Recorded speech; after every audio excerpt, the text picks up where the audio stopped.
রোজা রাখছে, ঘরের মহিলা রোজাদার, বাচ্চাগুলো পর্যন্ত রোজা রাখলো, কিন্তু গরিব মানুষ ইফতারি করবে এইরকম কোনো আঞ্জাম নাই, আয়োজন নাই, টাকাও নাই। হঠাৎ করে বিকাল বেলা ইফতারির আগ মুহূর্তটাই আল্লাহর বান্দা পেরেশান হয়ে গেল। আমি আর আমার স্ত্রী একটু পানি দিয়েও তো ইফতারি করতে পারবো, কিন্তু আমার সন্তানগুলোর মুখে কিছু খানা না দিলে তো লজ্জায় আমরা মরে যাব। কই পাই টাকা, কই পাই খানা, আমি গরিব। আল্লাহর বান্দা পাগলের মতো হয়ে গেল।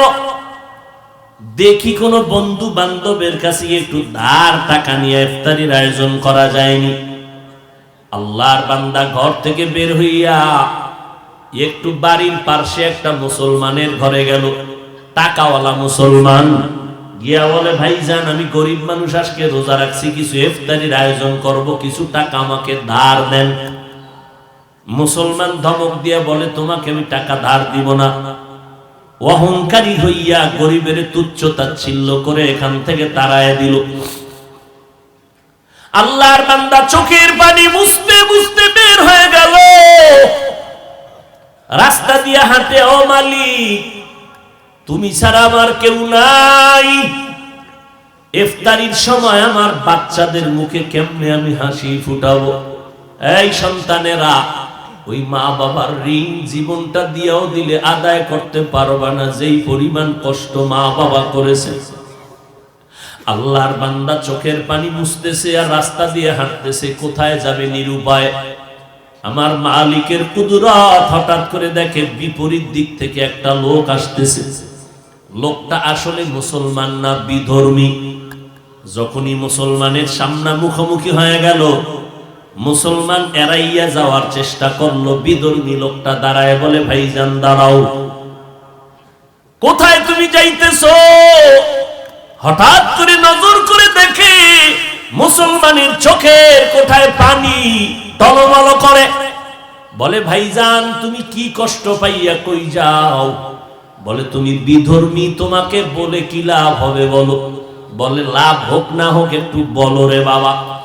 মুসলমান বলে, ভাই আমার ঘরে সব রোজাদার, ইফতারির কোন আয়োজন নাই, আমি গরিব। আমার পাশে এক মুসলমানের কাছে গেলাম, সে আমারে ধাক্কা দিয়া তাড়ায় দিল।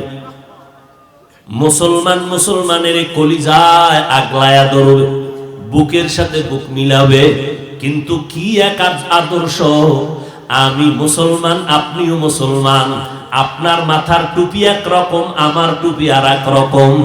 এই শুধু এতটুকু ব্যবধানের কারণে কিছু মুসলমান আমাদের সালাম দেয় না, আমরা সালাম দিলেও তারা নেয় না।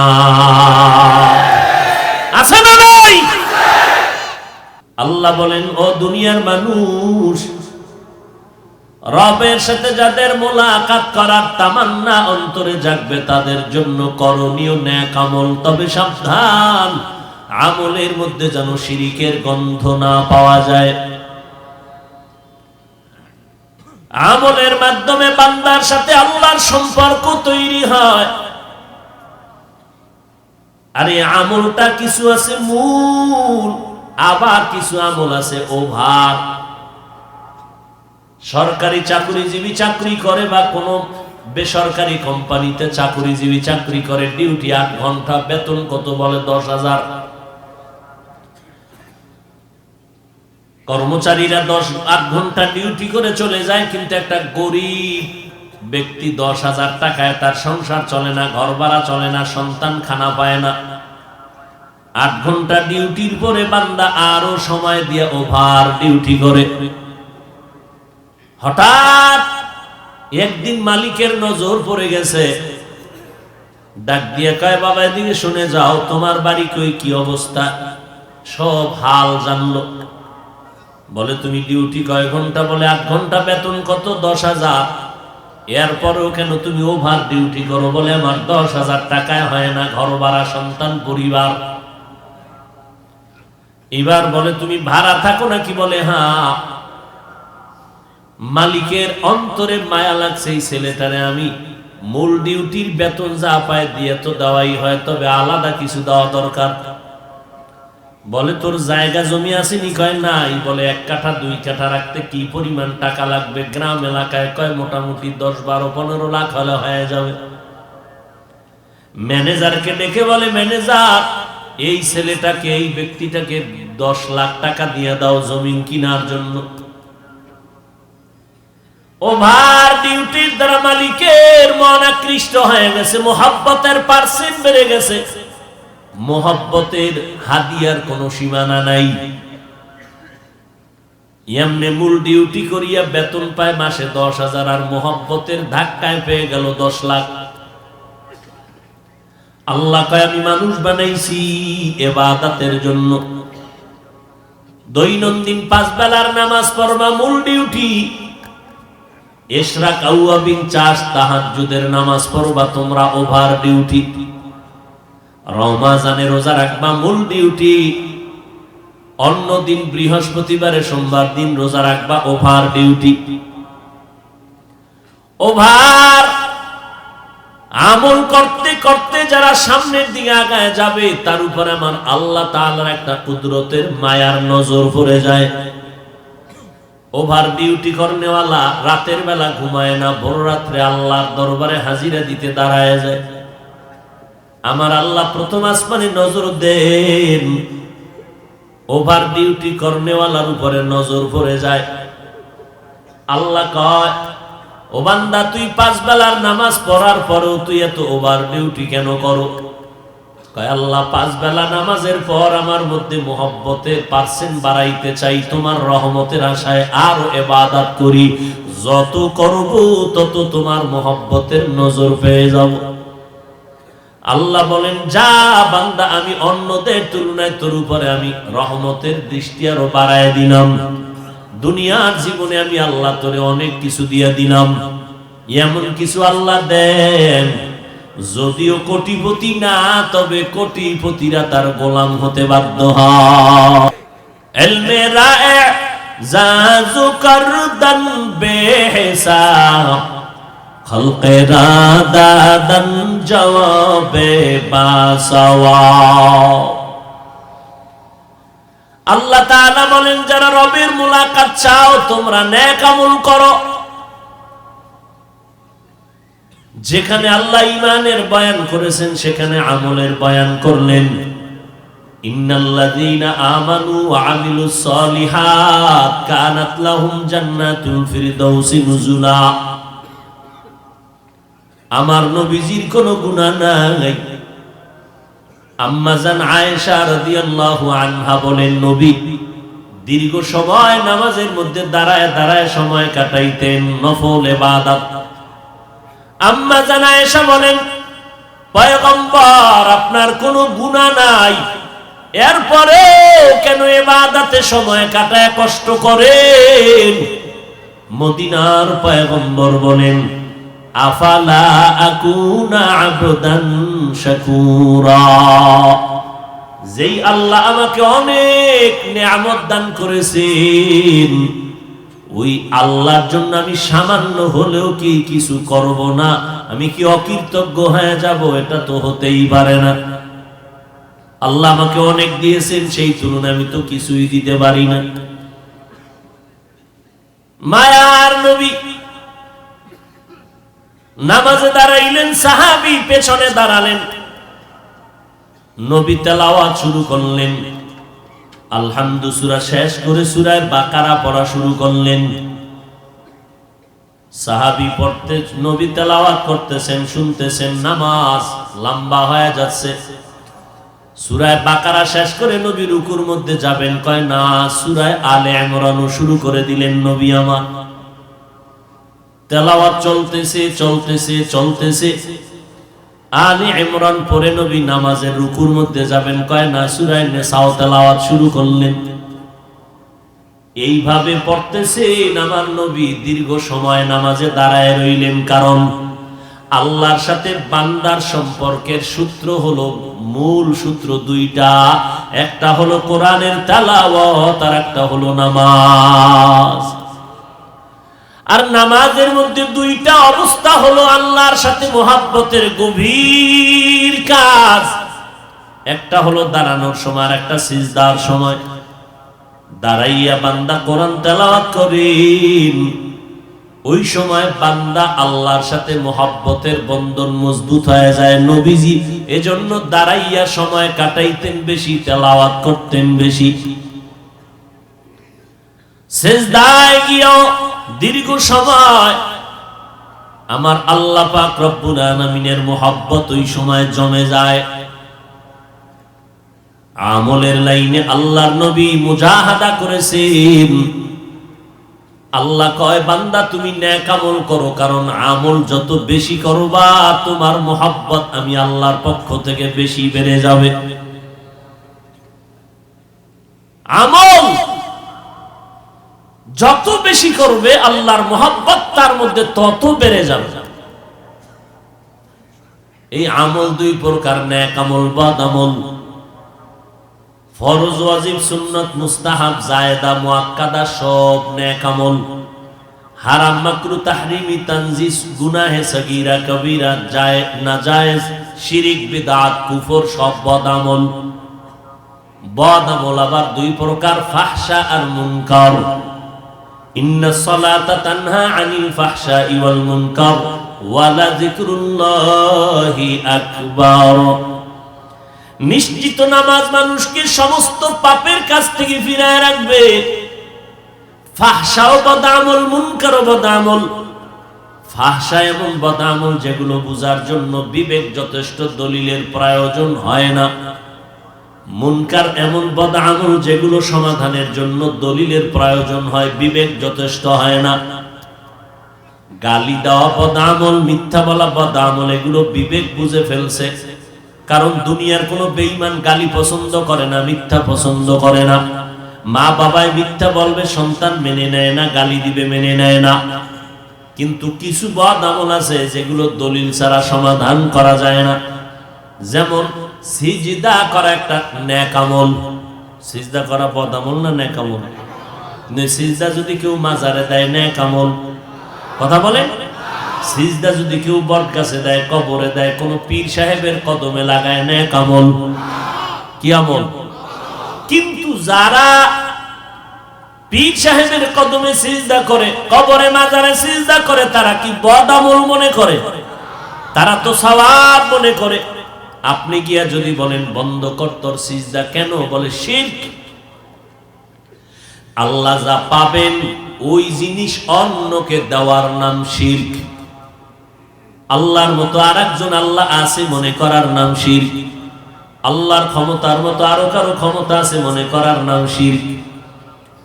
যারা শিরিক করবে তাদের নাম মুশরিক। মুশরিকদের জন্য আল্লাহ পাক বলেন জান্নাত হারাম। ওয়া মান ইউশরিক বিল্লাহ ফাকাদ হারামাল্লাহু আলাইহিল জান্নাহ। শিরিকের গুনাহ বড় মারাত্মক। আপনি যখন বললেন এই মাজারে সিজদা দেনওয়ালা শিরিক করে ফেলেছো, সে বলবে তুমি যে বললা আমি শিরিক করলাম, দলিল দাও। আপনি দলিল দিলেন ইবাদতের সিজদা আল্লাহ ছাড়া অন্যকে দেওয়া হারাম। আপনার দলিল শুনে বলে থাম, দলিল আমগোদারও আছে। কি বলে? আমরা যে পীরের কদমে বা মাজারে সিজদা দেই, এটা ইবাদতের জন্য দেই না, সম্মানের জন্য দেই। সম্মান। এবার আপনি বলবেন তুমি যে সম্মানের দলিল দিলা, বললা দলিল পেশ করো, বলে নাও দলিল নাও। আল্লাহর দরবারে ফেরেশতাদেরকে আল্লাহ হুকুম করলেন উসজুদু লিআদম, আদমের তোমরা সিজদা করো তাযীমান। সব ফেরেশতারা আদমরে সিজদা করলো সম্মানের জন্য। আবার মিশরের জমিনে ইউসুফ নবীর কদমে 11 ভাই মা বাবা মিলিয়া সম্মানের সিজদা করলো। এবার আমার মতো মোল্লা তো ঠান্ডা হয়ে গেছে দলিল শুনা। আদম নবীর সিজদা করছে সম্মানের, তো পিসাবরে করলে অসুবিধা কি? অসুবিধা কি? এই আরেক জ্বালা। এখন ভালো আলেম যদি হয় তাকে ডেকে বলবে এদিকে আয়, তুমি যে দলিল দিয়েছো ফেরেশতারা আদমরে সিজদা করেছে, ইউসুফ নবীরে 11 ভাই সম্মানের সিজদা করেছে। একটু আমাকে জবাব দাও, তুমি আদম নবীর উম্মত নাকি ইউসুফ নবীর উম্মত? অবশ্যই বলবে আমি মুহাম্মদের উম্মত। এবার শুনে নাও, সম্মান বুঝি না, ইবাদত বুঝি না, যে কোনো ভাবেই হোক আল্লাহ ছাড়া কপাল দিয়ে অন্যকে সিজদা দেওয়া মুহাম্মদী শরীয়তে হারাম। এইবার তোর আকলকে ধলাই কর, একটু বল আশিকে রাসূল, আমার নবী মুহাম্মদের থেকে বড় পীর সাহেব জমিনে কেউ আসেনি? বড় মুহাদ্দিস, বড় মুফাসসির নাই। দ্বিতীয় প্রশ্ন জবাব দাও, জমিনের মধ্যে মাজারের অভাব নাই। মাজার আর মাজার, সিলেটে যাবেন মাজার, চট্টগ্রাম মাজার, বিভিন্ন মাজারে লেখা আছে পাগড়িওয়ালা জুতা চোর থেকে সাবধান। এত মাজার, চোরও বেশি, লেখা আছে পাগড়িওয়ালা জুতা চোর থেকে সাবধান। মাজার বলো চট্টগ্রামের মানুষ, আমার মদিনার নবীর মাজার শরীফ থেকে দামি মাজার কোনটা বলো? বুঝা শুনে বললেন কেন? আজমিরের মাজার, খাজা মঈনুদ্দিনের মাজার, নিজামুদ্দিন আউলিয়ার মাজার, শাহ মাখদুমের মাজার, শাহ আমানতের মাজার, ইব্রাহিম নবীর মাজার। আমরা প্রথম কথা একমত হয়ে গেলাম, আমার নবীর মতো বড় কোন পীর গোটা দুনিয়াতে সবাই একমত। দুই নাম্বার কথায় আমরা একমত হয়ে গেলাম, জমিনের মধ্যে আমার নবীজির মাজার মোবারক থেকে দামি কোনো মাজার নাই। বলেন এই জমিনের দরবার শরীফ আছে না নাই? মদিনার দরবার থেকে দামি দরবার কোনটা? নাই। বুঝে শুনে বলছেন তো? আমার নবীর মদিনার দরবার থেকে দামি কোন দরবার জমিনে নাই। এই তিনটা কথা একমত হইয়া এবার বলো, আমার নবীর মাজার, আমার নবীর দরবারের মধ্যে কি পরিমাণ সেজদা চলে? মাজারে সেজদা দিলে যদি আল্লাহ খুশি হয়, তাহলে শ্রেষ্ঠ মাজার আমার নবীর মাজার, সেখানে প্রথম সেজদাটা দাও, তারপরে অন্যকে দাও। মাজারে মোমবাতি জ্বালাইলে যদি আল্লাহ খুশি হয়, বড় একটা মোমবাতি জ্বালাইয়া বানাইয়া বিমান ভাড়া করে মদিনার রওজায় গিয়া আগে মোমটা জ্বালাও। মাজার দরবারে গরু কাটবা, উট কাটবা, দুম্বা কাটবা যদি বরকত মনে করো, তাহলে মদিনার দরবারে আগে দুম্বা কেটে খাওয়াও। জাতি বলো মদিনার নবীর দরবারে আর মাজারে সেজদা চলেনি, মোমবাতি জ্বলেনি।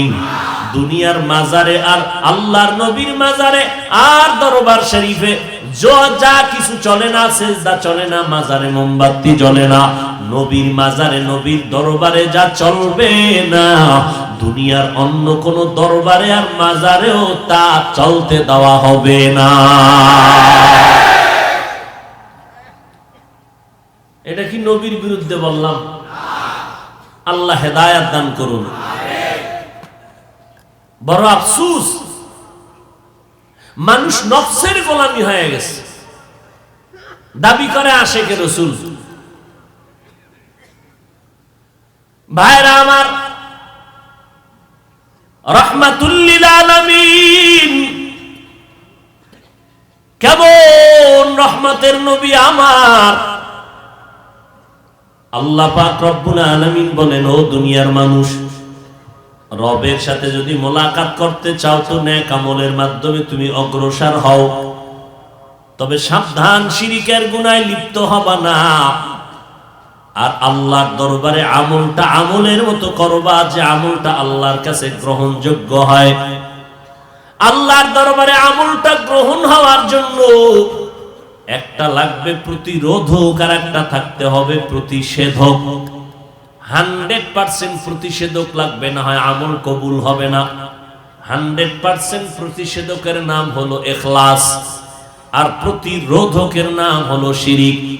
আল্লাহর কাছে আমলটা কবুল হওয়ার জন্য বান্দা ইখলাস থাকতে হবে, শিরিকের গন্ধ থাকা যাবে না।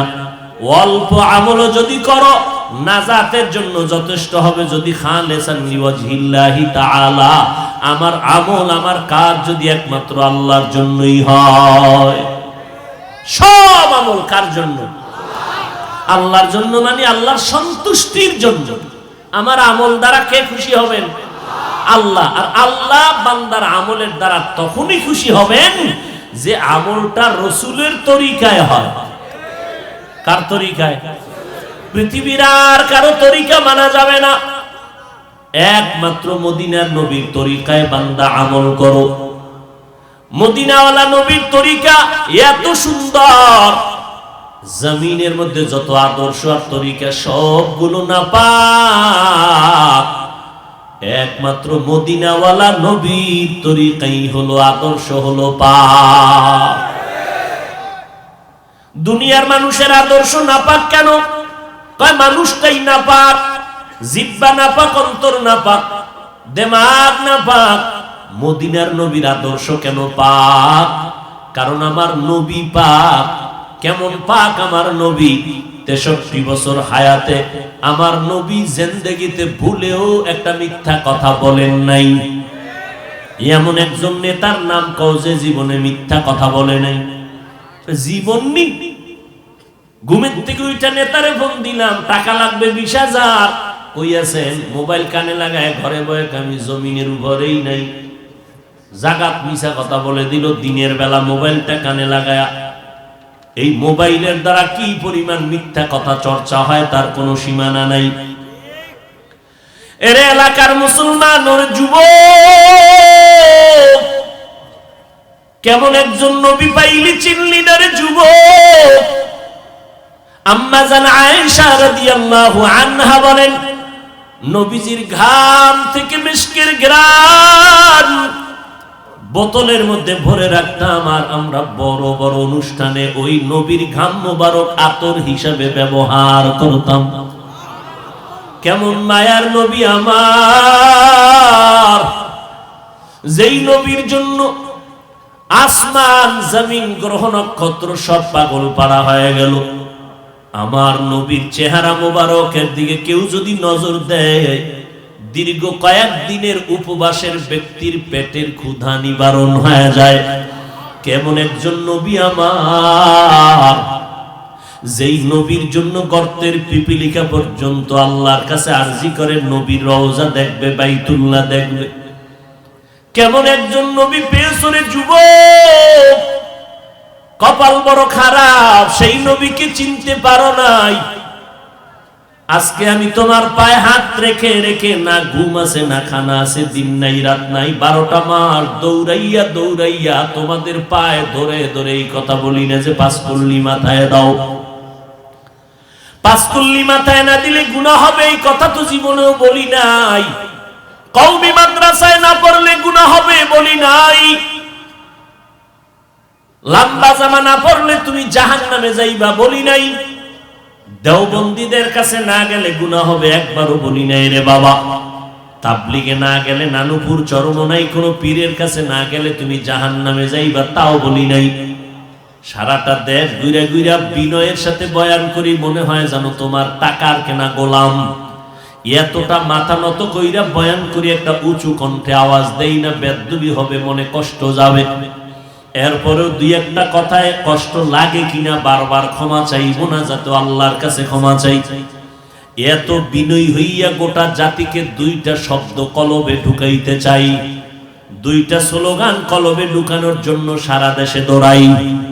1 নাম্বার স্লোগান, এরে আল্লাহর গোলাম, দুনিয়াতে যতদিন বেঁচে থাকবা গোলামি করবা আমার আল্লাহ, জমিনে যতদিন বেঁচে থাকবা আদর্শ মানবা মদিনাওয়ালা নবী।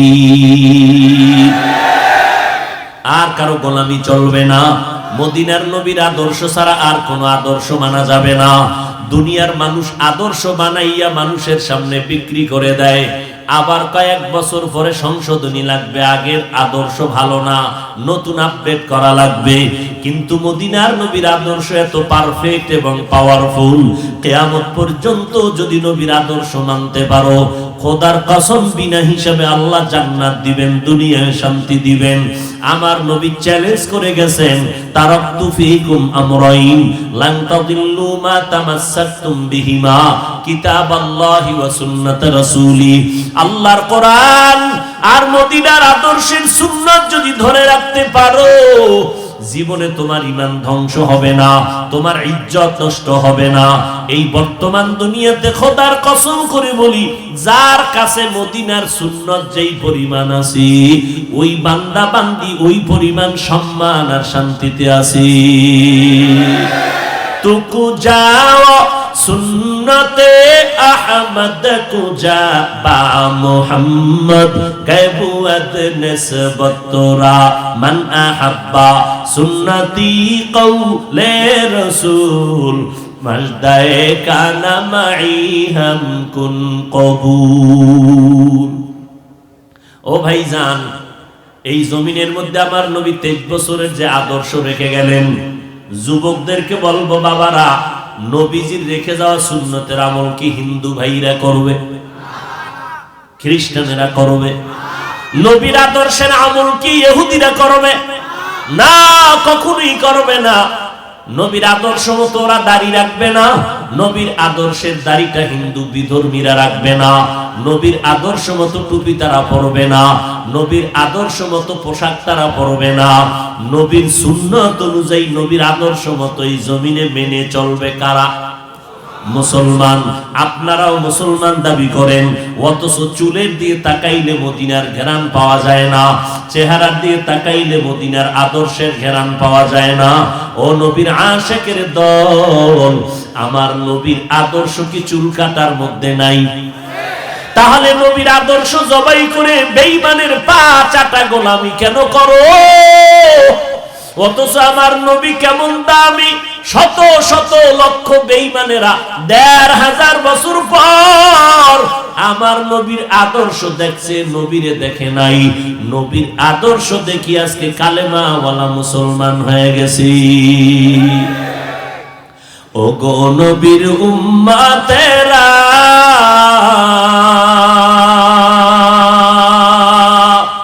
হয়ে আজি দিশাহারা,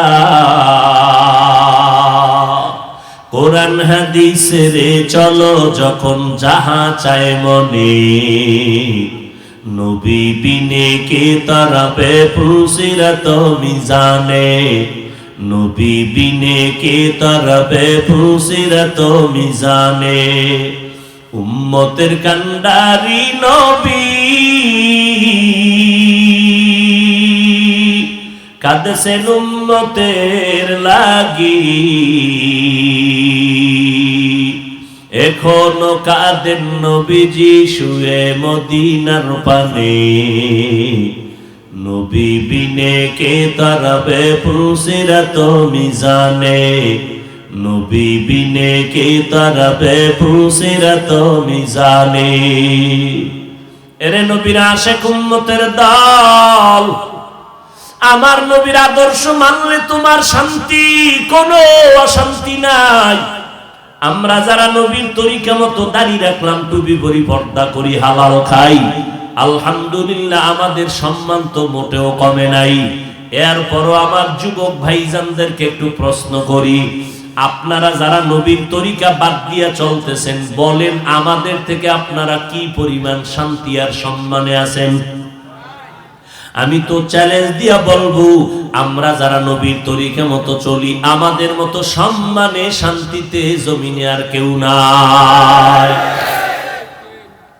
সমস্ত বিধর্মীরা ভেতরে ভেতরে চায় কোরআনের আওয়াজ বন্ধ হয়ে যাক, মাদ্রাসা বন্ধ হয়ে যাক, নবীর আদর্শ বন্ধ হয়ে যাক।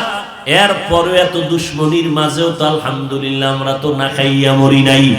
এত বড় মহামারী করোনা গেল, কত চাকরিজীবীর চাকরি নাই, ব্যবসায়ীর ব্যবসা বন্ধ, আলহামদুলিল্লাহ কোরআনের কোন মাদ্রাসা এখনো বন্ধ হয় নাই।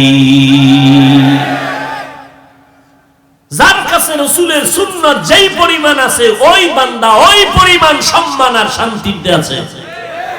টাকায় শান্তি দেয় না। ওই 10 তলা বিল্ডিং করে কি লাভ হবে, যেই বিল্ডিং এর দরজার সামনে দুদকের চিঠি এসে হাজির। ওই টাকা পয়সার মালিক হয়ে কি লাভ হবে, যেই টাকার পেছনে গরিবের চোখের পানি, গরিবের কলিজা আঘাত মেরে তুমি টাকা নিয়া বলো ওই টাকা দিয়া কি শান্তি হবে রে বাবা। ও আল্লাহর বান্দা, শান্তি আমার আল্লাহ দিবেন, তবে মুহাম্মদের আদর্শ মানতে হবে, না হয় হবে না। মুহাম্মদের আদর্শ এত সুন্দর, ও আল্লাহর বান্দা, নবীর আদর্শের টুপি দাঁড়িয়ে এত সুন্দর। আজকে যারা নবীর সুন্নাত অনুযায়ী চলে তাদের মতো সুন্দর আর কাউকে লাগে না রে বাবা। ও যুবক, আমি বলি না তুমি মাদ্রাসায় আসো, স্কুল কলেজ বন্ধ করে দাও, না, একবারও বলি না। বরং তুমি স্কুলে পড়ো, কলেজে পড়ো, ডাক্তারি পড়ো, ইঞ্জিনিয়ারিং পড়ো, আমি দোয়া করি আলহামদুলিল্লাহ এই লাইনটায় থাকো। তবে অনুরোধ একটা, মা বাবার দোয়া নিয়ে চলবা, উলামায়ে আহলে হকের পরামর্শ নিয়ে 5 বেলার নামাজ পড়ো। বলতে পারো যুবক ভাই কেমনে করবে, এত ব্যস্ত, তোমাকে দিয়া বুঝাই, তোমার ক্লাসে ছেলে মেয়েরা স্কুল কলেজে পড়ুয়া 5 বেলার নামাজ পড়নেওয়ালা, মিথ্যা কথা বলবা না, সত্য বলো, আসেনি? তোমার স্কুল কলেজের ছেলে মেয়েরা যদি লেখাপড়ার পাশাপাশি 5 বেলার নামাজ পড়ে, বলো বাবা তুমি কেন পারবা না? তোমার আমার মতো যুবক রাস্তায় গাড়ি চালায়, ড্রাইভারি করে, আজান হয়ে গেল গাড়ি বন্ধ করে যাত্রী সহ মসজিদে গিয়া নামাজ আদায় করে, অভাব নাই, বলো বাবা তুমি কেন পারবা না? এরে নবীর উম্মতের দল, আমার মায়ার নবীর আদর্শ এখনো তুমি অর্জন করতে পারলা না, হাসরের ময়দানে নবীর দরবারে কেমনে দাঁড়াইবা? ও পর্দার আড়ালের আম্মা জানেরা, আপনারা নবীদের মা, সাহাবায়ে কেরামের মা, আউলিয়ায়ে কেরামের মা, হাফেজে কোরআনের মা, আপনারা আয়েশা রাদিয়াল্লাহু আনহার মতো নারী, ফাতেমা রাদিয়াল্লাহু আনহার মতো নারী, খাদিজা রাদিয়াল্লাহু আনহার মতো নারী, ইসলাম আর মুহাম্মদ এত পরিমাণ নারীর মর্যাদা ইজ্জত দান করেছেন, দুনিয়ার কোন ধর্মে নারীর মর্যাদা দিতে পারে নাই। কিয়ামতের দিন জান্নাতের 8টা দরওয়াজা খোলা, 4 জন নারীকে ডাকবে, আসো। জান্নাতের 4টা দরজা, 8টা দরজা খোলা হবে, 4 জন নারীকে বারবার 8টা দরজা দিয়া ডাকবে, আসো ভেতরে তোমার মেহমান খানা তৈয়ার। ওই 4 জন নারীকে ডাকা হবে, হিসাব লাগবে না, বিনা হিসাবে ঢুকে যাও। এর মধ্যে একজন নারী খাদিজা রাদিয়াল্লাহু আনহা। এরে পর্দার আড়ালের আম্মা জান, কিয়ামতের দিন আমার আল্লাহ যদি বলে দাঁড়াও, এমন একজন ব্যক্তি দাঁড়াও, আমি আল্লাহ দেখব যেই ব্যক্তিটা আমার মুহাম্মদের হাতে প্রথম কালেমার দাওয়াত কবুল করেছে। কে করেছো? দাঁড়াও, হাসরের ময়দানে আমি আল্লাহ কোটি মানুষের সামনে পরিচয় করাবো, দুনিয়ার কোন পুরুষ দাঁড়াতে পারবে না। একজন নারী দাঁড়ায় বলবে আমি দাওয়াত কবুল করেছি মুহাম্মদের হাতে প্রথম, আমি সেই খাদিজা পয়গম্বরের বিবি। আল্লাহ যদি বলে নবীর হাতে কালেমাওয়ালা কোন মুসলমান আমার নবীর আদর্শের দিন জমিনে বাস্তবায়ন করতে গিয়ে বেঈমানের মোকাবেলায় শাহাদাত বরণ করেছো, রক্ত দিয়ে দিন জিন্দা করছো, শহীদের দরজায় কোন ব্যক্তি প্রথম জীবনটা বিলায় দিছ আমার মুহাম্মাদের দিন কায়েমের জন্য, দুনিয়ার কোন পুরুষ দাঁড়াতে পারবে না, একজন নারী দাঁড়ায় যাবেন। সুমাইয়া রাদিয়াল্লাহু আনহা বলবে আল্লাহ মুহাম্মাদের দিনকে জিন্দা রাখার জন্য আমি প্রথম আমার জীবনটা বেঈমানের মোকাবেলায় যুদ্ধের ময়দানে বিলায় দিয়েছি। এরে পর্দার আড়ালের আম্মা জান,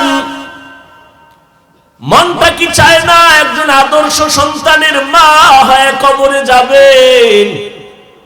আপনার সন্তানকে ডাক্তার বানান, আলহামদুলিল্লাহ। আপনার সন্তান ইঞ্জিনিয়ার হবে, আলহামদুলিল্লাহ।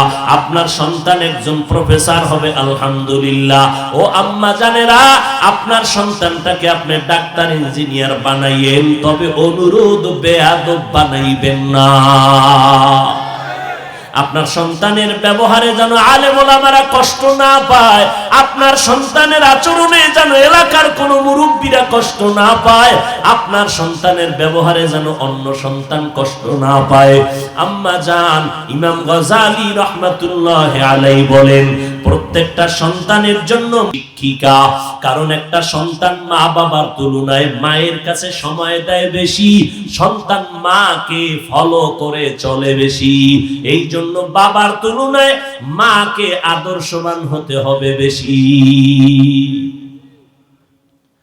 এরে আম্মাজান, অমুক ডিসি সাহেবের ব্যবহার ভালো, ওসি সাহেবের ব্যবহার ভালো, অমুক ওসি সাহেব এসপি সাহেবের ব্যবহার ভালো, চেয়ারম্যান সাহেবের ব্যবহার ভালো। খোদার কসম, যত ভালো ভালো বলতেছেন সব ভালোর পেছনে মায়ের অবদান আর কারণ নয়। মদিনাতুল মুনাওয়ারা থেকে কালেমার দাওয়াত নিয়ে ভারতের জমিন হিন্দুস্তানে আসলেন খাজা মুঈনুদ্দিন আজমিরি রহমাতুল্লাহি আলাইহি। কালেমার দাওয়াত দিতে দিতে লক্ষ লক্ষ বিধর্মী তার হাতে মুসলমান হতে লাগলো। খাজা মুঈনুদ্দিন চিশতি আজমিরি রহমাতুল্লাহি আলাইহি মায়ের কাছে গিয়ে আনন্দিত। মা ডেকে বলে, ও মুঈনুদ্দিন, এত আনন্দিত কেন? বলে, আম্মা জান, আজকে এই ভারতবর্ষে কালেমার দাওয়াত দেওয়ার কারণে বহু লক্ষ লক্ষ বিধর্মী আমার হাতে কালেমা পড়েছে। আম্মা জান বলে, খাজা মুঈনুদ্দিন, এই বাহাদুরি তোমার না, আমি মায়ের অবদান। মুঈনুদ্দিন বলে, আম্মা জান, কি আপনার অবদান? খাজা মুঈনুদ্দিনের মা ডেকে বলে, সন্তান, তুই আমার গর্বে যেদিন আসরে বাবা, আমি মা রাতের বেলা ঘুমাই নাই, সিজদায় পড়ে মালিকের কাছে দোয়া করেছি, আল্লাহ আমার সন্তানকে তুমি কুতুবুল আলম বানায় দিও। দুনিয়াতে আসার পরে আমি মা তোকে যতদিন দুগ্ধ পান করাইছি, একটা ফোঁটা দুধ বিনা অজুতে তোর মুখে দেই নাই। এরে আম্মা জান, ওই মায়ের দোয়া, ওই মায়ের আদর্শ নিয়া ও যুবক সামনে আগাও। মায়ের দোয়া ছাড়াই চেয়ারে বসতে পারি রে যুবক। ওই মা বাবার চোখের পানি আর দোয়ার কারণে আল্লাহ এত সম্মান দান করেছেন। ওই মা বাবার দোয়ার কারণে তুমি মাওলানা, তুমি মুফতি, তুমি মুহাদ্দিস, তুমি শাইখুল হাদিস, তুমি একজন ইঞ্জিনিয়ার, বড় ডাক্তার, বড় সম্মানের চেয়ার পেয়েছো। পরীক্ষায় ভালো নাম্বার পেয়েছো, পেছনে তোমার মায়ের কান্নাওয়ালা দোয়া। ওই মায়ের দোয়া ছাড়া সামনে রাস্তা অগ্রসর হওয়া যাবে না। অতএব স্কুল কলেজে যারাই পড়ো রে যুবক, এখন থেকেই তৈরি হইয়া যাও রে বাবা। নবীর তরিকার উপরে চলবা, মা বাবার দোয়া নিয়ে সামনে আগাবা। আমার মায়ার নবীর আদর্শ এত সুন্দর, জমিনের মধ্যে নবীর আদর্শের মতো সুন্দর আদর্শ নাই। লক্ষ লক্ষ বিধর্মীরা নবীর আদর্শের পাগল। আল্লাহর এক বান্দা রোজা রাখছে, ঘরের মহিলা রোজাদার, বাচ্চাগুলো পর্যন্ত রোজা রাখলো, কিন্তু গরিব মানুষ ইফতারি করবে এইরকম কোনো আঞ্জাম নাই, আয়োজন নাই, টাকাও নাই। হঠাৎ করে বিকাল বেলা ইফতারির আগ মুহূর্ত টাইম, আল্লাহর বান্দা পেরেশান হয়ে গেল। আমি আর আমার স্ত্রী একটু পানি দিয়েও তো ইফতারি করতে পারবো, কিন্তু আমার সন্তানগুলোর মুখে কিছু খানা না দিলে তো লজ্জায় আমরা মরে যাব। কই পাই টাকা, কই পাই খানা, আমি গরিব। আল্লাহর বান্দা পাগলের মতো হয়ে গেল। দেখি কোন বন্ধু বান্ধবের কাছে একটু ধার টাকা নিয়ে ইফতারির আয়োজন করা যায়নি। আল্লাহর বান্দা ঘর থেকে বের হইয়া একটু বাড়ির পাশে একটা মুসলমানের ঘরে গেল, টাকাওয়ালা মুসলমান। গিয়া বলে, ভাইজান আমি গরিব মানুষ, আজকে রোজা রাখছি, কিছু ইফতারির আয়োজন করব, কিছু টাকা আমাকে ধার দেন। মুসলমান ধমক দিয়ে বলে, তোমাকে আমি টাকা ধার দিব না। অহংকারী হইয়া গরিবের তুচ্ছ তাচ্ছিল্য করে এখান থেকে তাড়ায় দিল। আল্লাহর বান্দা চোখের পানি মুছতে মুছতে বের হয়ে গেল। রাস্তা দিয়ে হাঁটে, ও মালিক তুমি ছাড়া আমার কেউ নাই, ইফতারির সময় আমার বাচ্চাদের মুখে কেমনে আমি হাসি ফুটাবো? এই সন্তানেরা, ওই মা বাবার ঋণ জীবনটা দিয়েও দিলে আদায় করতে পারবা না, যেই পরিমাণ কষ্ট মা বাবা করেছে। আল্লাহর বান্দা চোখের পানি মুছতেছে আর রাস্তা দিয়ে হাঁটতেছে, কোথায় যাবে নিরুপায়। আমার মালিকের কুদরত, হঠাৎ করে দেখে বিপরীত দিক থেকে একটা লোক আসতেছে। লোকটা আসলে মুসলমান না, বিধর্মী। যখনই মুসলমানের সামনে মুখোমুখি হয়ে গেল, মুসলমান এড়াইয়া যাওয়ার চেষ্টা করলো। বিধর্মী লোকটা দাঁড়ায় বলে, ভাইজান দাঁড়াও, কোথায় তুমি যাইতেছো? হঠাৎ করে নজর করে দেখে মুসলমানের চোখের কোঠায় পানি টলমল করে। বলে, ভাইজান তুমি কি কষ্ট পাইয়া কই যাও? বলে, তুমি বিধর্মী, তোমাকে বলে কি লাভ হবে বলো? বলে, লাভ হোক না হোক একটু বলো রে বাবা। মুসলমান বলে, ভাই আমার ঘরে সব রোজাদার, ইফতারির কোনো আয়োজন নাই, আমি গরিব। আমার পাশে এক মুসলমানের কাছে গেলাম, সে আমারে ধাক্কা দিয়া তাড়ায় দিল। মুসলমান মুসলমানের কলিজায় আগলায়া ধরবে, বুকের সাথে বুক মিলাবে। কিন্তু কি এক আদর্শ! আমি মুসলমান, আপনিও মুসলমান, আপনার মাথার টুপি একরকম, আমার টুপি আর এক রকম। এই শুধু এতটুকু ব্যবধানের কারণে কিছু মুসলমান আমাদের সালাম দেয় না, আমরা সালাম দিলেও তারা নেয় না। আছে না নাই? কি দুঃখ, কি দুঃখ গো! আমার নবীর আদর্শ কই, আর চট্টগ্রামের আশিকি রাসূল তোমরা কই? মাত্র 13টা বছরে মক্কার ভেতরে দ্বীনের আওয়াজ। নবী জীবনে গালি দেয় না। আমার নবীর সুন্দর ব্যবহারে বেঈমানেরা দলে দলে মুসলমান হয়ে গেছে। ও নবীর আশিকের দল, তুমি কি চাও না তুমি একা জান্নাতে যাবা, নাকি আমাদেরও নিয়ে যাইবা? আমার নবী কানতে কানতে জীবনটা শেষ করলেন, উম্মত যেন জাহান্নামে না যায়। আম্মা জান আয়েশা বলেন, আমি একদিন দেখি আমার রুমের ভিতরে বসে নবীজি গুনগুন গুনগুন করে কান্না করে। আমি আয়েশা ভয় পেয়ে গেলাম, নবী বেয়াদবি হয়েছে নাকি? কেন কাঁদেন? মায়ার নবী বলে, না আয়েশা তুমি কেন বেয়াদবি করবা? আয়েশা বলে, নবী আমার বয়স অনেক কম, 6 বছরে আপনার সাথে আমার বিবাহের বন্ধন হয়েছে, 9 বছরে আমি আপনার ঘরে আসলাম। আমার এই বয়সে ভুল হতে পারে, এই জন্য না জানি কোনো কষ্ট পায় না রে আয়েশা। নবী তাহলে আপনি কেন কাঁদেন? মায়ার নবী বলেন, আয়েশা হাসরের ময়দানের ভয়ঙ্কর অবস্থার কথা মনে পড়েছে, এজন্য কাঁদি। আমার উম্মতের কি উপায় হবে সেই হাসরের দিন, যেই হাসরের ময়দানে সূর্যের গরমে মাথার মগজগুলো টাস টাস করে ফেটে যাবে। ওই সময় আমার আল্লাহ রাগান্বিত হয়ে বলবেন, লিমানিল মুলকুল ইয়াউম লিল্লাহিল ওয়াহিদিল কাহ্হার। আমার আল্লাহর রাগান্বিত আওয়াজে হাসরের ময়দানটা থরথর করে কেঁপে উঠবে। অন্যদিকে জাহান্নামের আওয়াজ, জাহান্নাম বলবে, আল্লাহ কই, গুনাহগার গুলো কই, আমার পেটে দাও। ও আয়েশা, ওই সময় মগজগুলো দাঁড়াবে সব উলঙ্গ। সূর্যের গরমে মাথার মগজগুলো ভাতের মারের মতো ফুটতে শুরু হয়ে যাবে। পায়খানার রাস্তা দিয়ে পেটের নাড়িভুড়িগুলো পড়তে থাকবে, কান্নার কোনো শেষ হবে না।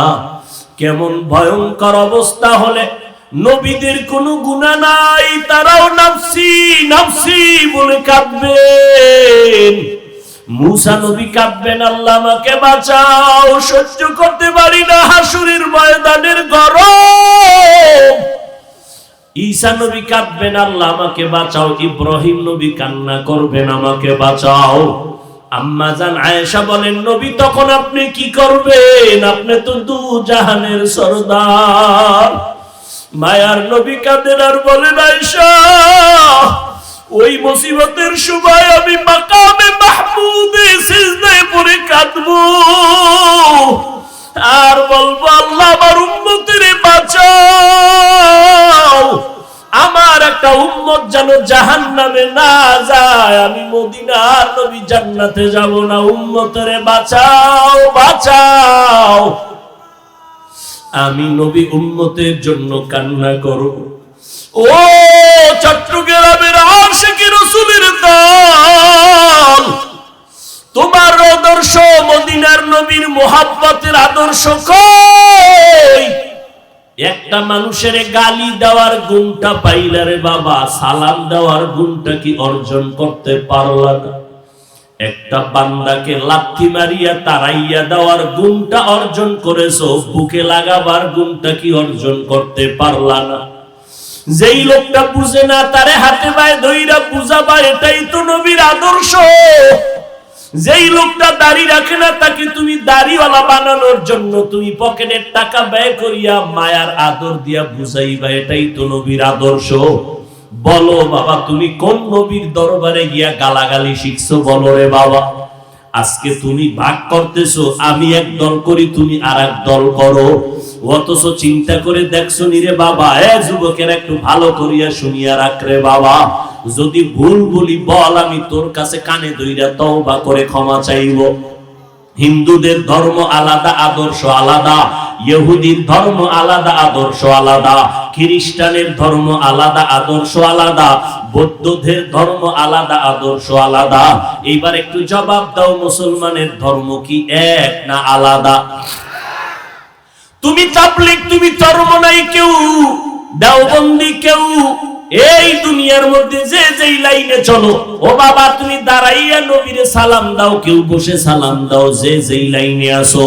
বলো বাবা তুমি মুসলমান কিনা? যদি বলো হা, তাহলে তুমি আলাদা কেন পাঠ করতেছো? তোমার আল্লাহ আমার আল্লাহ এক, তোমার নবী আমার নবী এক, তোমার কোরআন আমার কোরআন এক, তোমার ধর্ম আমার ধর্ম এক, তুমি আমি দুনিয়াতে আসছিও এক, তোমার কাবা আমার কাবা এক, দুনিয়ার থেকে যেদিন বিদায় হয়ে যাব সিস্টেমও হবে এক, তোমার আমার তিনটা কাফন হবে, কালার হবে এক, কে সুন্নি, কে ওয়াহাবি, কে চরমনাই, কে তাবলীগ, কে আওয়ামী লীগ, কে বিএনপি, কে ধনী, কে গরিব।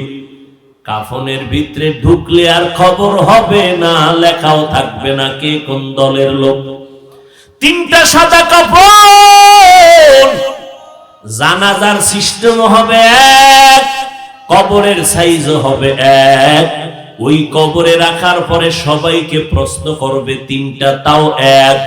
তুমি হিন্দু না মুসলমান, নাকি তুমি তাবলীগওয়ালা না চরমনাই, না তুমি পাঁচকল্লি না গোলটুপি না সবুজ না সাদা, কোনো ভেদাভেদ নাই।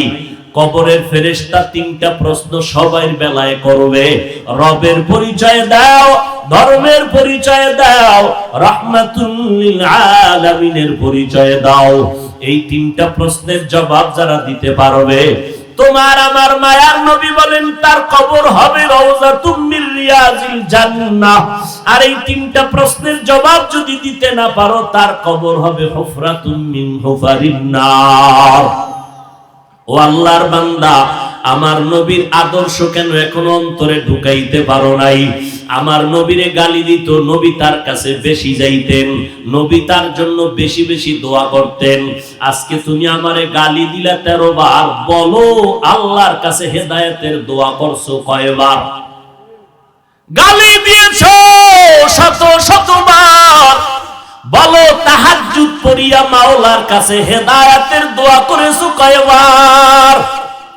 কই নবীরা আসে? তোমার মতো বান্দা নামাজ বাদ দিয়া, দাড়ি বাদ দিয়া, পর্দা বাদ দিয়া যদি মাওলার নবীর সুপারিশ পাও, তাহলে দাড়ি কামানেওয়ালাদের আর অপরাধটা কি হবে? এরে নবীর উম্মতের দল, আল্লাহর বান্দা কাঁদতেছেন, কিন্তু বিধর্মীর অন্তরে মায়া জন্ম হয়ে গেছে। মনে আসেনি?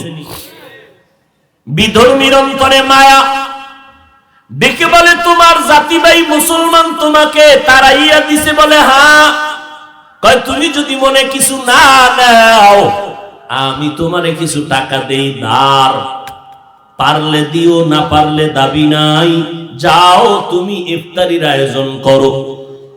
আল্লাহর বান্দা গরিব, চোখের পানি মুছতে মুছতে যায়, দ্রুত গতিতে হালকা পাতলা ইফতারির আয়োজন করলো। বিধর্মী টাকা দিল, এই টাকা নিয়া ইফতারি সামনে নিয়ে দোয়া কবুলের সময় সন্তানগুলো নিয়ে, স্ত্রীকে নিয়ে আল্লাহর বান্দা গরিব মানুষ হাত উঁচু করে আল্লাহর কাছে কান্না করে, আল্লাহ বিধর্মী লোকটা আমাকে ইফতারির আয়োজনের টাকা দিল ধার, আমি দিতে পারবো কিনা জানি না, এখন ওই লোকটার জন্য একটু দোয়া করতে মনে চায়। ও আল্লাহ, বিধর্মী লোকটার জন্য কি দোয়া করব জানি না। মাওলা আমি মূর্খ মানুষ, দোয়া করি তুমি কুদরতের হাতে তার সিনায় ইমানের নূরের বাতি জ্বালায়া দাও। আল্লাহর বান্দা এই দোয়া করিয়া ইফতারি করলো। এরপরে রাতের বেলা আরামে ঘুমায় গেল। মাওলার কুদরত শুরু হয়ে গেল। বান্দার চোখের পানি বৃথা যাইতে পারে না। ওই মুসলমান অহংকারী ধনী আরেক মুসলমানের লাথি মারিয়া তাড়াইয়া দিয়া ঘুমাইছে। রাতের বেলা স্বপ্ন দেখে কিয়ামতের ময়দান কায়েম হয়ে গেছে। কিয়ামতের মাঠে মানুষগুলো সূর্যের গরম, ওদিকে জাহান্নামের আওয়াজ, মানুষগুলো ছুটাছুটি করে, কই যাবে, গরম সহ্য করতে পারে না। যেই মুসলমান অহংকারীটা নজর করে দেখে হাসরের মাঠের এক পাশে একটা সুন্দর বিল্ডিং দেখা যায়। সূর্যের গরম থেকে আত্মরক্ষার জন্য দৌড়াইয়া বিল্ডিং এর কিনারায় হাজির। গিয়া কয়, দারোয়ান তালা লাগাইছো কেন, দরজাটা খোল, আমি একটু ভেতরে ঢুকে আরাম করব, আমি সহ্য করতে পারি না গরম। দারোয়ান কয়, এই বিল্ডিং তোমার না, দেখছনি নাম লেখা আছে? কয়, জানি না, বুঝি না, কার নাম? কয়, আল্লাহর পথে গরিবেরে যারা সাহায্য করবে তাদের জন্য এই বিল্ডিং।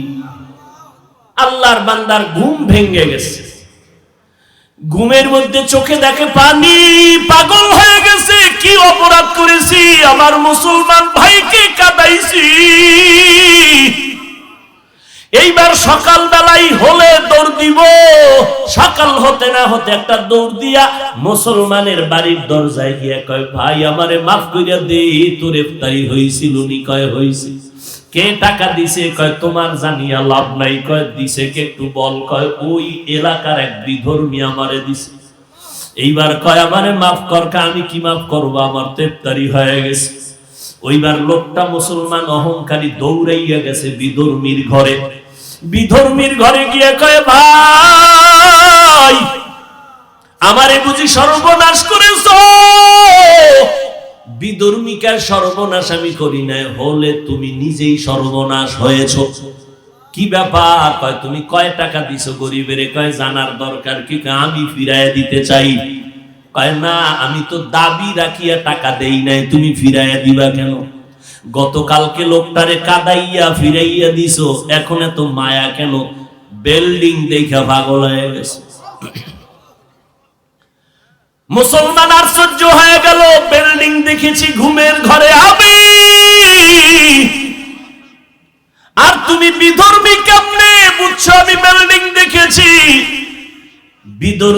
মুসলমান, আমাকে আর বিধর্মী বলে ধাক্কা দিস না রে মুসলমান, আমি এখন আর বিধর্মী নাই। বলে তো কি হয়েছে? বলে আমি যখন গরিবের টাকা দিছি আমার কলিজাটা ঠান্ডা হয়ে গেছে, কারণ এমন একটা মুহূর্তে আমি সহযোগিতা করেছি যেই মুহূর্ত ইফতারির টাইম। রাতের বেলা যখন আমি ঘুমাইছি, ঘুমের ঘরে দেখি মদিনাওয়ালা নবী হাজির। মদিনার নবী এসে আমার হাত ধরে কয় কালেমা পড়। আমারে মায়ার মদিনার নবী এসে কালেমা পড়ায় দিয়েছে। আমি সজাগ হইয়া দেখি আমার জবানে কালেমা চলতেছে, আর আমাকে দেখাইছে তোর জন্য জান্নাতে বিল্ডিং।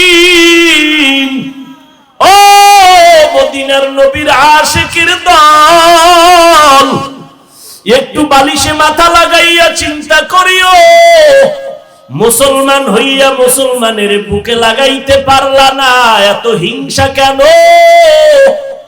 নবীর আদর্শ কোথায় গেল? তুমি উম্মত কোথায় গেলা? ও নবীর আশিকের দল, এখন পর্যন্ত আশিক দাবি করতেছো, আমার মনে হয় তুমি এখন পর্যন্ত নবীকেই চিনতে পারো নাই। এই জন্য অনুরোধ করে বলবো, উলামায়ে কেরামদের কাছে যাও, বাহাদুরি করিও না। ওই আলেমের কাছে যাইও যেই আলেমদের বয়ানে দিলটা নরম হয়, যেই আলেমের বয়ানে আমল বাড়ে, যেই আলেমের বয়ানে চোখে পানি আসে, যেই আলেমের কাছে গেলে মানুষ আমলওয়ালা হয়, তাদের কাছে বসো, তাদের বয়ান শুনিও। 2 ঘন্টা বয়ান শোনার দ্বারা যদি তোমার দিনের মধ্যে একটু পরিবর্তনের ছোঁয়া লাগতে পারে, তাহলে তুমি যদি দীর্ঘ বছর আলেমদের কাছে উঠা বসা করো, তোমার অন্তর কেন পরিবর্তন হবে না? অনুরোধ বিনয় অনুরোধ করে বলবো রে বাবা, আল্লাহর মোহাব্বত অন্তরে তৈরি করো, তওবা করো। পেছনে যত অন্যায় করেছো, কারে জানি কষ্ট দিয়েছো, কার চোখের পানি জানি ফালাইছো, এখনো সময় আছে, তওবা করে নাও। ওই অন্ধকার কবর বড় একার ঘর, ওই কবরে আমি বক্তা, আমি মাওলানা, কোনো প্রশ্ন করা হবে না।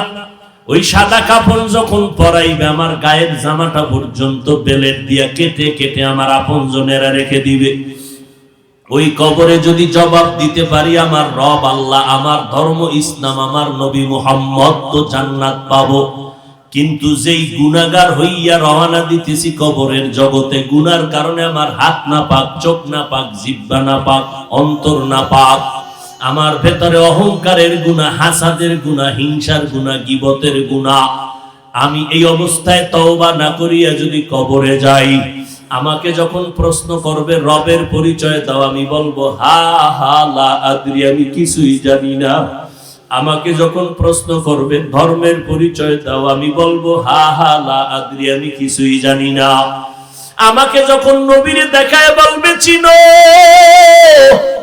আমি তো নবীর সুন্নাত অনুযায়ী চলতে পারি নাই, আমার চুলের মধ্যে নবীর আদর্শ নাই, দাড়ির মধ্যে আদর্শ নাই, পোশাকের মধ্যে মদিনার আদর্শ নাই, নখ কাটার মধ্যে নবীর আদর্শ নাই, জুতা পরার মধ্যে নবীর আদর্শ নাই, খানার মধ্যে নবীর আদর্শ নাই, ব্যবসায় নবীর আদর্শ নাই, সুদ খাইয়া ঘুষ খাইয়া বেপরদায় চলে গালাগালি করে গীবত করে জীবনটা নষ্ট করে ফেলতেছি। এই অবস্থায় কবরে গেলে নবীরে দেখিয়ে তো বলবো হা হা লা আদরি, আমি কিছুই জানি না। আল্লাহর নবী বলেন সাথে সাথে আমার আল্লাহ অর্ডার দিবে, গাইবি আওয়াজ দিয়া বলবে ফেরেশতারা, এই নাফরমানের জিজ্ঞাসা করার দরকার নাই, ওকে ধর। এই নাফরমানের দুনিয়াতে আমি আল্লাহ কম সুযোগ দেই নাই। আমার দেওয়া পানি, আমার দেওয়া বাতাস, আমার দেওয়া সূর্যের আলো, চাঁদের আলো, আমার দেওয়া গাছের ফল, জমিনের ফসল, নদীর মাছ খাইয়া একবারও আলহামদুলিল্লাহ বলে নাই। আলেম ওলামারা পায়ে ধরে ধরে নামাজের কথা বলতে, এক ওয়াক্ত নামাজ পড়ে নাই, বরং বিরোধিতা করেছে। এখন আর দেরি না করিয়া এই নাফরমানের কবরে জাহান্নামের বিছানাটা দাও, জাহান্নামের সাথে রাস্তা বানায় দাও। আল্লাহর নবী বলেন আল্লাহ রাগান্বিত হইয়া শেষবারে বলবে কবরের মাটি, এই গুনাহগারের দুই পার্শ্ব থেকে জোরে জোরে চাপ দাও। ও আল্লাহর বান্দার একটা মশার কামড় সইতে পারি না, দুনিয়ার গরম সইতে পারি না, কবরের মাটির চাপ কেমনে সহ্য করবারে বাবা। ও যুবকেরা, পায়ে হাত রেখে বলি, স্কুলে পড়ো, কলেজে পড়ো, চাকরি করো, বাধা নাই, নামাজটা ছাড়িও না, মা বাবার সাথে বেয়াদবি করবা না, ওলামায়ে কেরামের বিরোধিতা করে গুনাহগার হবা না, একে অপরের আপন বানাইয়া দোয়া নিয়ে চলো, মুসলমান মুসলমান ভাই ভাই হইয়া চলো, হিংসা অন্তর থেকে দূর করে দাও। পেছনে যদি অপরাধ করিয়েই থাকো, আজকে থেকে তওবা করো, আর নামাজ ছাড়বা না। আমার মাওলাকে মন দিয়া মনে মনে তওবা করো আর ডাকো, হে মালিক, এই ময়দানে মনে হয় আমার মতো গুনাহগার কেউ নাই, আমারে কত সম্মানের চেয়ার দিয়া বসাইছে, যদি জানতো আমি কত বড় গুনাহগার, আমাকে কেউ চেয়ারে বসাইতো না। আমার মা, আমার বাবা, আমার স্ত্রী যদি জানতো আমি কত বড় অপরাধী, আমারে আর আপন বলে মোহাব্বত করতো না। আল্লাহ কয়, আমি তোর গুনার খবর জানিয়াও তোর সম্মানের চেয়ার থেকে আমি ফালায়া দেই নাই। আমি জানার পরেও গুনার কারণে রাগ করিয়া পানি মাছ বন্ধ করি নাই, খানা বন্ধ করি নাই। ও আল্লাহর কাছে ক্ষমা চাও আর বলো, হে দয়ার মালিক, এই ময়দানে তোমার কত আশিকেরা হাজির, আয় আল্লাহ মেহেরবানি করে জীবনে তওবার নিয়ত করলাম, আর গুনাহ করব না, বেপরদায় চলবো না, দাড়ি কাটবো না, মা বাবারে কষ্ট দিব না, ওলামায়ে কেরামের বিরোধিতা করব না, নবীর সুন্নাত অনুযায়ী চলবো, দাড়ি রাখবো, টুপি পরবো, নবীর আদর্শের পোশাক পরবো, নবীর সুন্নাত অনুযায়ী চলবো, আর নবীর সুন্নতের বিরুদ্ধে যাব না। তওবা করার যদি নিয়ত হয়, খাঁটি তওবার নিয়তে দুটো হাত আমার আল্লাহকে দেখায়া দেই। আয় আল্লাহ, হাতগুলো কবুল করে নেন, তওবা কবুল করে নেন, নবীজির সুন্নাতওয়ালা জিন্দেগি দান করেন, আমাদের তওবার উপরে মজবুত হইয়া চলার তৌফিক দান করেন, আমিন। ফামান কানা ইয়ারজু লিকা রাব্বিহি ফালইআমাল আমালান সালিহা ওয়ালা ইউশরিক বিইবাদাতি রাব্বিহি আহাদা।